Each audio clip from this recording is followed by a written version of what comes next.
Hey everyone, welcome back, and this will be the last new lesson covering U.S. history. This is covering 16.3, better known as the 2000s.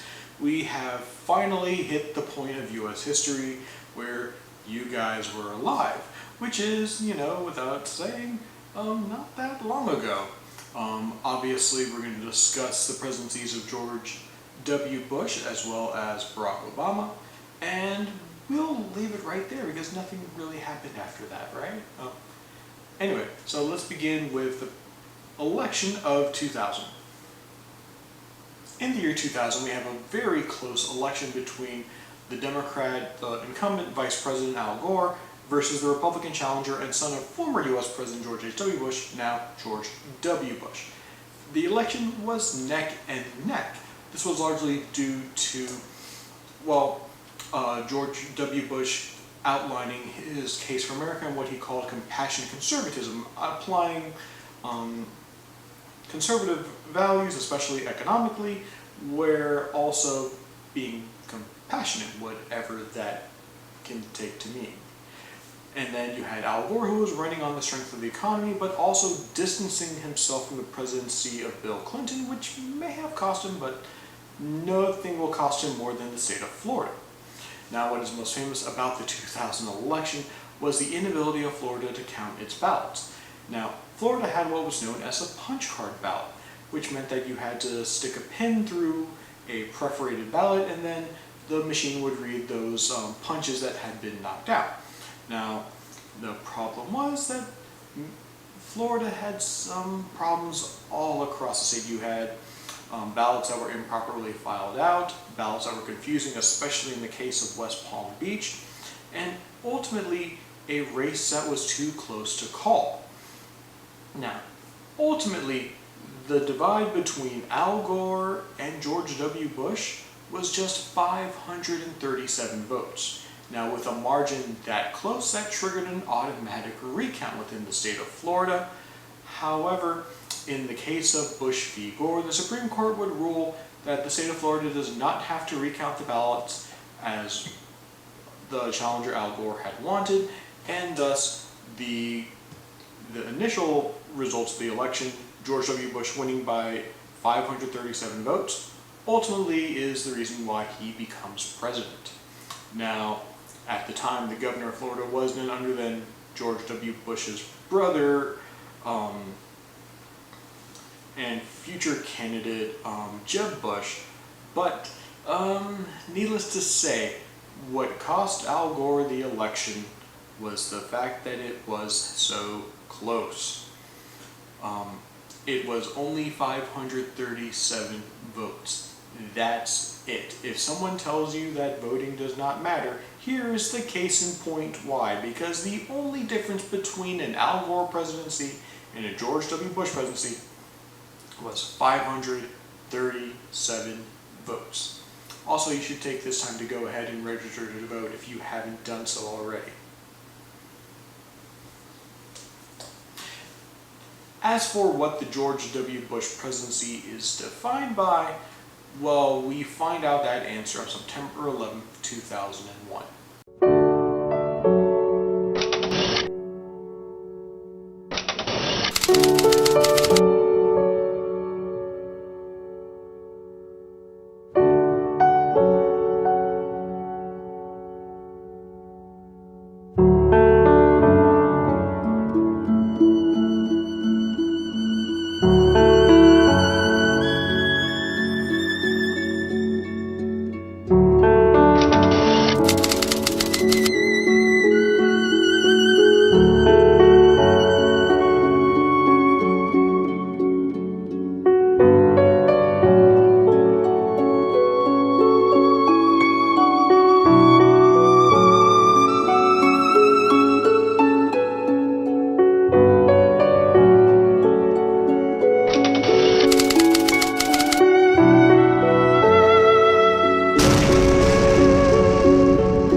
footage that you just saw was what I experienced on September 11th, 2001.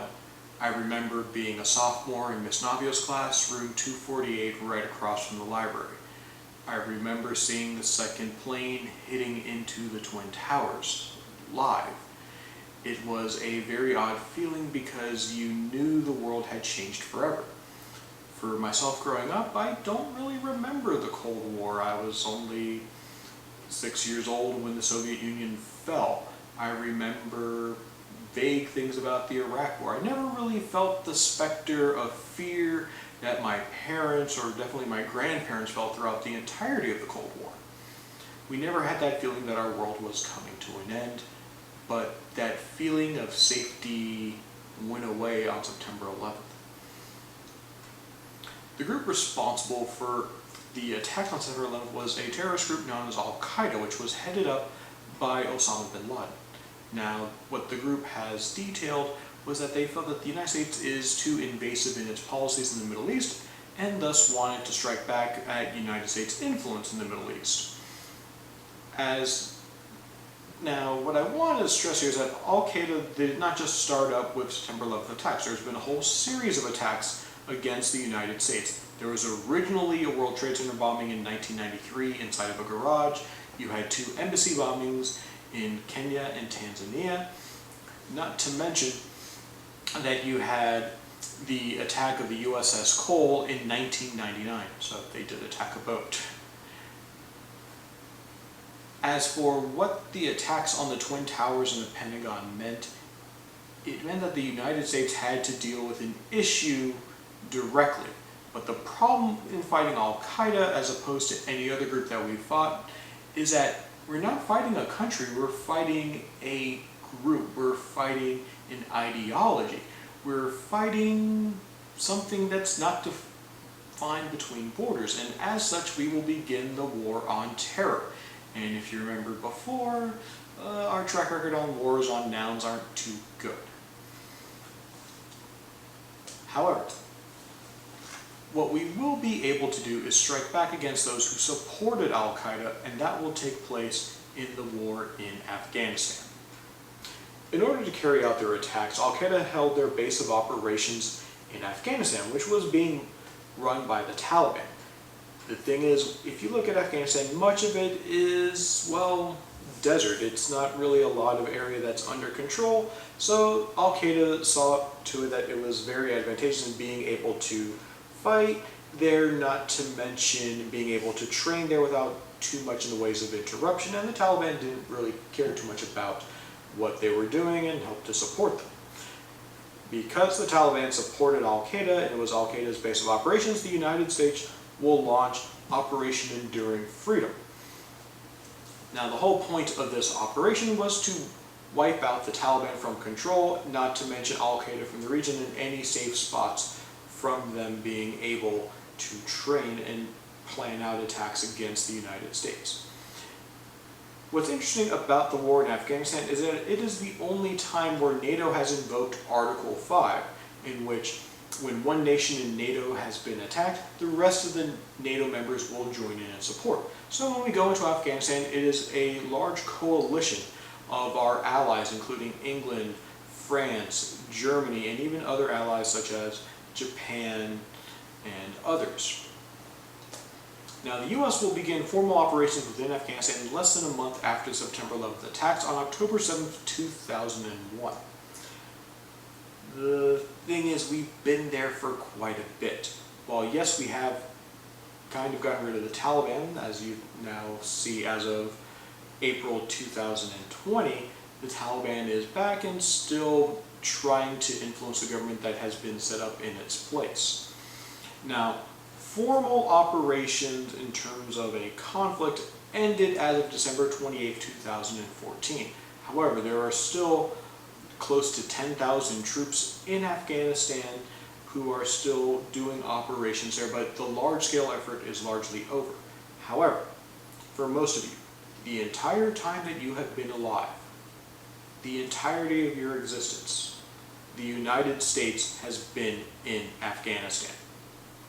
We're still there, and what was once a article of satire within the Onion saying that a soldier's son is joining his deployment in Afghanistan. Sadly, that is now a possibility. We have been there for almost 19 years. Your entire existence, we've been in Afghanistan. But hey, at least we got rid of Al-Qaeda. The war that sticks out in many people's minds is the war in Iraq, largely due to its follies and series of missteps, unlike the war in Afghanistan, which is more about a series of conflicts and complications. Now, we look to the origins of the Iraq conflict going back to a speech in 2002, where in the State of the Union address, George W. Bush says the following. States like these and their terrorist allies constitute an axis of evil, arming to threaten the peace of the world. So in the speech, he labels not only Iraq, but North Korea and Iran as quote-unquote the axis of evil, invoking the Axis from World War II and obviously making them out to be evil. Now, for most Americans, this is the first time they've really heard of the conflict with North Korea, and we'll get to that later. But for Iraq, it was a very odd thing to describe them. Now, what we were concerned with was that Iraq would use, what Iraq was alleged to be doing was to be pursuing weapons of mass destruction, or WMD, so weapons of a chemical, biological, or nuclear nature, or worst fear. In the aftermath of 9/11, what we were concerned with was that Saddam Hussein would then give weapons to Al-Qaeda or other terrorist groups, and then they would use them against the United States. So it was our fear that Saddam Hussein, the leader of Iraq, would try to enact retribution against the United States for the first Gulf War back in 1991. In 2003, the United States is putting heavy pressure on the global community to join them in sanctioning Iraq, and if Iraq doesn't comply with weapons inspections to the US's degree of want, then we would have an invasion of Iraq. Now, on March 17th, 2003, the United States would invade Iraq. Several months later, Saddam Hussein would be removed from power and ultimately executed by the Iraqi people. The thing is with the war in Iraq, it is a series of missteps, a series of complications. It is a large, well, we went in thinking that this was going to be easy, but as it turned out, nation building is not the best ideal for the United States. We simply cannot create democracies wherever we feel that we can.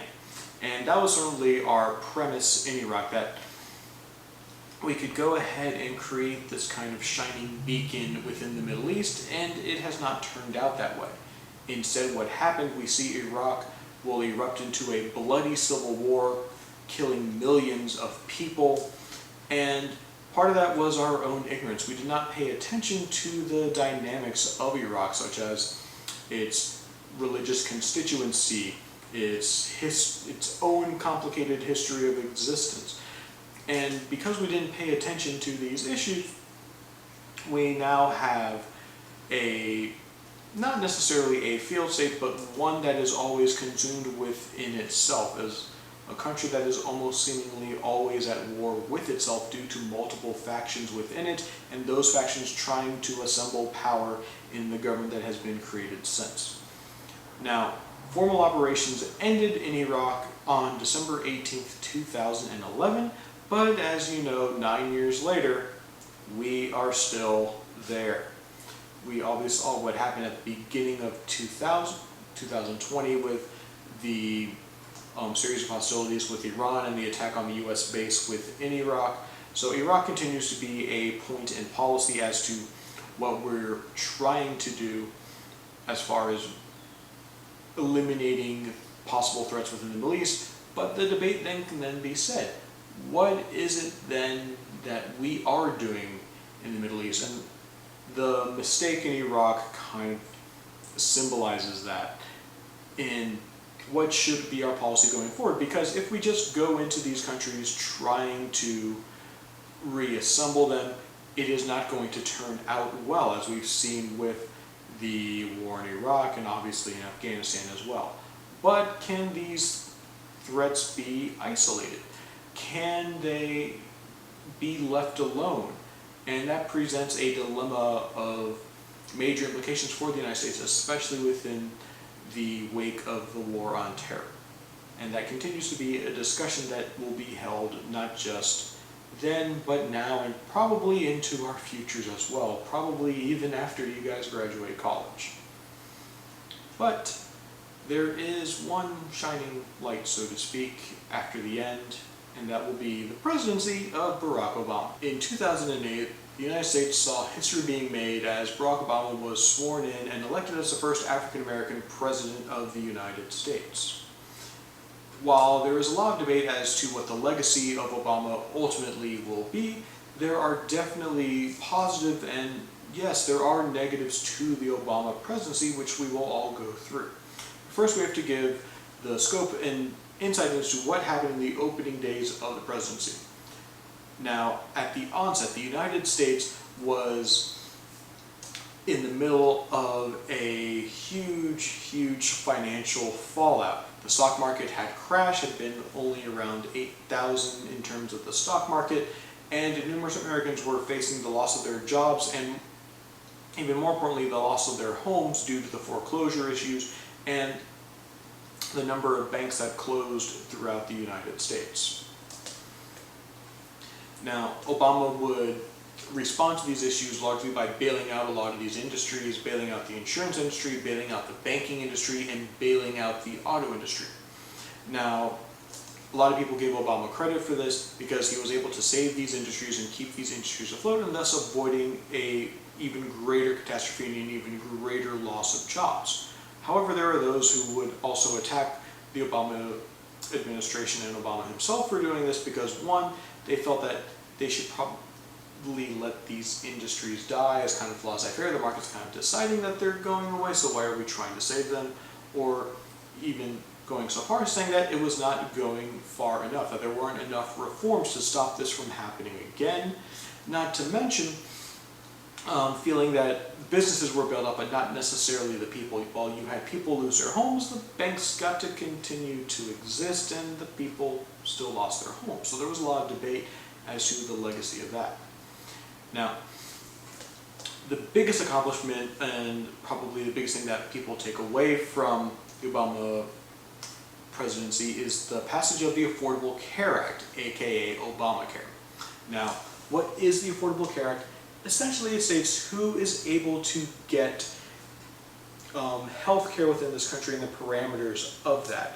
It included a number of reforms, including that people could not be denied access to insurance due to pre-existing conditions. So, for example, if you have diabetes, you can't be turned down for getting insurance.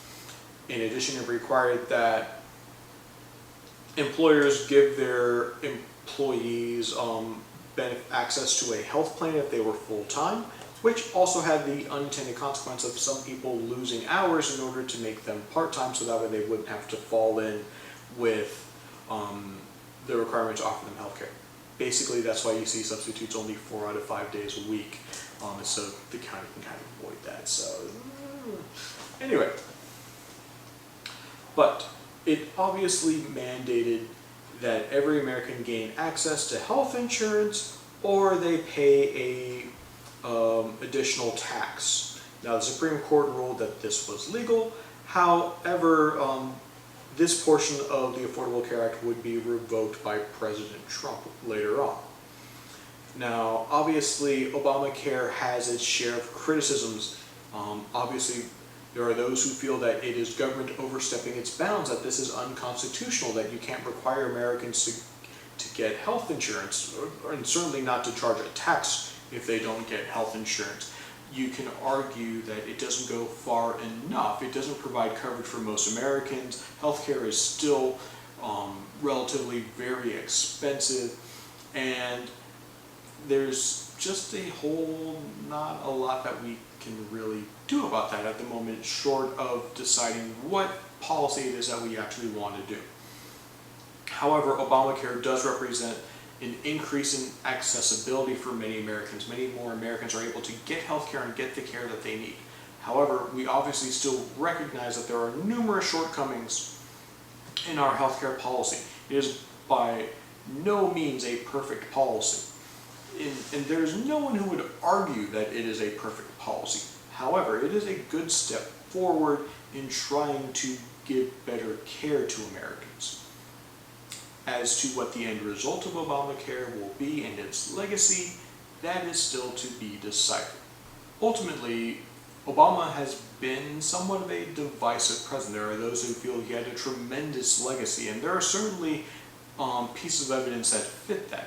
We obviously discussed the Affordable Care Act, but also there were numerous strides in climate change. The signing of the Paris Peace Accords was a global commitment to trying to end climate change and trying to do something about it. Not to mention his success with recovering the financial market.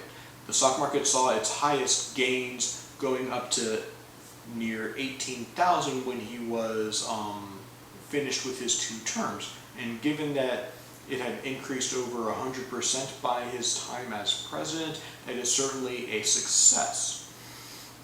Not to mention, he does try to deal with immigration, and he does create the policy known as DACA, which stands for Deferred Action for Childhood Arrivals, trying to deal with the issue of those people who came over to this country illegally through no fault of their own. Obviously, this is controversial. It's by no means a permanent solution, and it's one that is still currently being debated. So the success of the program obviously is a bit divided. And you can argue that a lot of that has to deal with Obama himself, in that not a lot of things were able to be done immediately. There is not a lot of things that were able to be consistently decided. A lot of things also you can't really take credit for. There's a lot of the steps. For example, one of the biggest changes during the Obama presidency was the legalization of gay marriage. That was done via the Supreme Court in the case of Obergefell v. Hodges. So even though that we've had these successes and the Obama presidency seen as a time of change, and a lot of it we see as beneficial, then there's also those changes that were made that were not to the benefit of the country. For example, our nation has become a lot more divided. The election of Barack Obama is seen as a divisive moment, and the polarization of our 2 political parties, the Republicans and Democrats, has only become that much more divisive and that much more polarized. The political parties more than ever are defined by their leaders, and especially when it comes to the presidency, that there are numerous issues that we take in looking at how all this kind of comes together and how political parties interact with one another and their views of their leaders. Now, as for what Obama did himself, for example, one of the controversial things that happened was a program known as Race to the Top and his education policy. Now, Race to the Top basically meant that the federal government offered up grants if certain school districts would take on educational reforms that the Obama presidency and the Obama administration had wanted, and many of these were not very good, to be honest. Increased testing was a result of it, which carries on the tradition from the George W. Bush administration and his policy of No Child Left Behind. And ultimately, well, things have kind of been left behind. And not to mention, when we look at foreign policy, Obama has kind of been rather weak. For example, his policy with Russia, he didn't confront the Russians too harshly when it came to the issue of Ukraine, not to mention the issue of election meddling in 2016 while he was still president. So there was numerous failures there. Not to mention, one of his key campaign promises was to be the complete shutdown of Guantanamo Bay, which was turned into a prison during the War on Terror by George W. Bush. His key campaign promise, I'm going to shut it down. It is going down. It is still open and still has people in prison there. So it has not been shut down, a key failure of his administration. And what not too many people think about is the issue of drone strikes. Now, drone strikes allow for our soldiers to be out of the line of fire, out of the way of danger, but unfortunately, as we've seen in far too many cases, that drone strikes result in indiscriminate killing, that there are going to be innocent people who were mistargeted or just unfortunately in the line of fire. And this represents what we're going to do with the future of warfare. Is that okay? Is it right that we use drone strikes, even with the possibility of killing innocent civilians, but it does allow for us to fight a new type of war that doesn't have the same capability for destruction as we do with our own troops. It's targeted, but it's still controversial and one policy that we're still using and still debating to this very day. Now, there are other numerous issues that we have to go through as well. So we obviously still deal with domestic terrorism. We had the issue of the Oklahoma City bombing going back to 1995, where two former Gulf War veterans, bombed the federal building in Oklahoma City. We still continue to have the issue of school shootings. We still have the issues of white nationalism, especially since the election of 2016. We have all of these issues going on, and still, we are still fighting the war on terror. How is it that we fight the war on terror? Is it okay that we give up our liberties? So, for example, under the USA Patriot Act, the government has unprecedented surveillance powers to look at what the day-to-day lives of Americans look like. Is that right? Does the government have the right to go into your personal business to discuss, or rather just snoop in and see that everything is okay according to them? It's a very odd thing to try and figure out, because on one hand we have our freedoms, our liberties, but the other hand is our safety. Which do we treasure more? And that's obviously still going to be a debate. Now, the thing is, our world is changing. Our world is more globalized. We are more interactive, more connected than any time in our history. You have access to devices that can communicate with anyone on the planet. You have the entirety of access to information right now in the palm of your hand. The entirety of human intelligence is right now inside of a device that is less than 6 inches in your hand. And you have access to this information all the time. But should we be so connected? Should we be so globally dependent? And, well, there's reasons as to why we should. We need to be more connected because our problems are interconnected. What are we going to do about the environment? What are we going to do about climate change? What are we going to do about immigration? What are we going to do regarding all of these issues? What are we going to do about healthcare? We still have all these questions to answer. But ultimately, what we have to look at is what we decide going forward. And as I record this lesson in the middle of a pandemic, is we are stuck at home. We have to ask ourselves what the future of our world is like. And ultimately, the questions that we must answer are: 1, what is the world that we want? And 2, how do we make that happen? So, thank you guys. This has been U.S. history. And I'll be doing a special follow-up. We'll talk about the age of Trump, a special 16.4 edition that's not covered in the notes, but we'll just do that for the sake of it. And then we will resume next week with the history of Miami. So, thank you guys. This has been fun. And that sort of concludes U.S. history for now. So, once again, thank you.